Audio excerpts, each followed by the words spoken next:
Hey everyone, how's it going?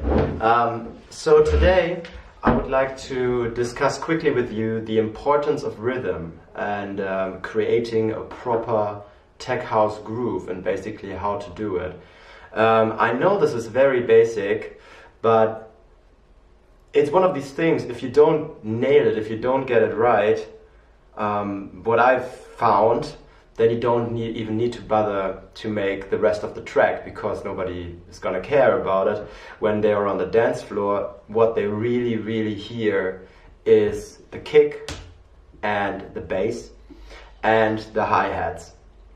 And of course, like, you know, maybe some shakers or so. Yeah, that's really what's gonna get them grooving, okay? So I would always say basically that the groove is the foundation of your track, right? So it makes so much sense to spend some time on it and to make sure that the samples that you use, or if you don't use samples, you know, if you use a synthesizer to create a kick or whatever, that you do it absolutely right. It has to be spot on, otherwise you can forget it. And getting the kick and the bass relationship right, it's one of the most annoying but necessary things throughout the production process, I would argue. But once you get it right, it's super nice and you can really build on it. So what I would suggest, just speaking from personal experience, yeah, I grew up playing the piano and I always had the impression that making melodies is more important than creating a groove. Maybe that's also what attracted me to tech house in the first place, because tech house is really about the groove and the rest around it is just minimal. Yeah, it's pretty minimal, right? Although more recently the tech house is becoming more melodic and, you know, more flowery and stuff. But what I'm trying to say is, when you create a track, first of all, you want to mix on a very low volume. Like if you start out making a new track, yeah, make sure that the kick is at -15 dB. Okay, if you don't have any mastering plugins on the output channel or so, make sure it's on -15, at least -10. But I would suggest -15. And you work around that. The kick always has to be the loudest element in your mix. Okay, never let the bass overtake the kick. Don't do it, okay? The kick always needs to come through. It's very important to make sure that there is space for the kick in the mix. Secondly, regarding the bass, make sure it's saturated. You use saturation on the bass line. Why? Because many people are using phones or using laptops, and if you just have a very subby bass, it might sound really fucking cool on a big ass sound system, but if you listen to it on a laptop or so, you don't hear anything from the bass. That's why many people use, you know, mid-frequency bass lines that are basically just 1 or 2 octaves higher, just to make sure that people hear something, you know, when they listen on their phones, when they listen on their laptops to it. One thing I forgot, one thing that I really want to point out, you know, today the sample packs, they're really good. For example, I like to use the kicks from the Darius Sorosian sample pack. Really cool, really good, very solid drums. Yeah, more importantly is then the choice of the kick. Although the kick is important and the way you layer it is important, you must make sure that it's played in the same key as the bass. If that's not the case, forget it, okay? Use tuner. You know, use a plug-in or use, you know, use a keyboard to make sure that your kick and your bass are actually in the same key, okay? Because otherwise, yeah, it's just gonna mess with the structure of your track. Hi-hats. Make sure that, you know, they are really, yeah, how can I say it?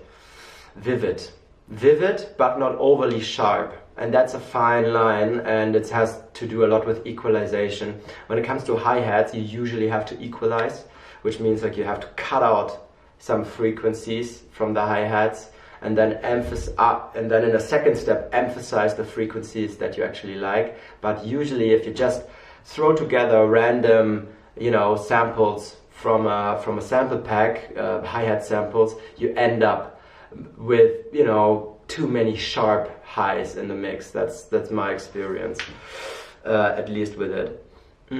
What's really important as well is that you glue it all together. Okay, so kick and bass, they need to go through a bus, in my opinion, on which you use parallel compression, because that gives them like this this punch, you know. And this punch, it's expected today from producers, and it's the basis for creating a really like punchy, like in your face track that works in the clubs, I think. So make sure you Google parallel compression. If you want, I can show you also in a video how I set it up, you know, in Logic, how I do it, how the channeling for me works. I can also show you the bus and what plugins I have on my hi-hats. But yeah, what I'm trying to say is, one thing I haven't talked about are the claps. Claps nowadays tend to be really, really funky. And as a clap, funky, I mean different, okay? So if you have a clap that's just solid but boring, it's shit, okay? Modern tech house production, I rarely hear it. So sometimes people use snares, or rim shots almost, yeah? Instead of a traditional clap. That's cool. If don't just take a normal clap like from a sample pack, layer it at least, okay? Create something, just add 2 or 3 on top, cut out the low frequencies out of 2 of them or so, and make sure, you know, that they have the right attack. And then and then you basically have your ingredients for a basic groove. Then what you want to do by ear, you want to make sure that the groove is right, okay? Groove, I mean the swing. So the swing is basically the delay. So you know, sometimes you get these tracks where you just feel automatically like, oh yeah, I don't know, it's just like it's pushing you forward, you know? That's the swing. And what it really is, it's just a slight delay and when the sound is going to play. So for example, so if you have a kick and a clap, it's not going to go kick, clap, but more like kick, clap, with a bit of a delay on the clap, for example, and that gives it like a certain swing. Okay, I can show you how to do these swing settings, so you can Google it.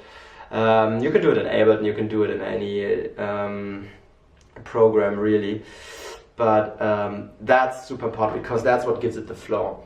And basically, before you start working on the melody of your track, make sure you have all your ingredients that contribute to your rhythm, to your foundation of the track, that you have them perfectly set up, okay?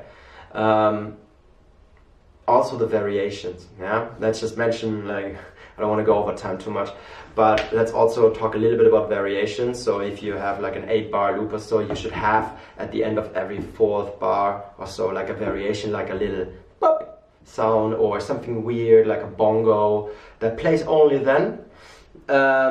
You always need 4 bars at least, or I would say 8 bars with variations in them to fool the ear enough so that it doesn't get too boring. And then once you have that going, that's really good. Then on some parts of my tracks I always use rides, just to emphasize what's happening. Same thing there, they need to be equalized right, cut out the frequencies you don't want, you don't need any lows in there. Make sure they are channeled through a bus. Make sure they have the right swing. Swing. You just have to listen. You need to train your ear a little bit. What really helps is listening to tracks by really successful artists in the field. So that definitely helps. Just listen to your favorite artist's track and try to listen to a section where you more or less only hear the drums. So that would be the intro or the outro, I guess. Okay, yeah, I think those are some of the things that I personally care about. If you're interested in learning more about them or so, please let me know. I'm gonna put out some videos anyway, and yeah, I hope I can help you a little bit.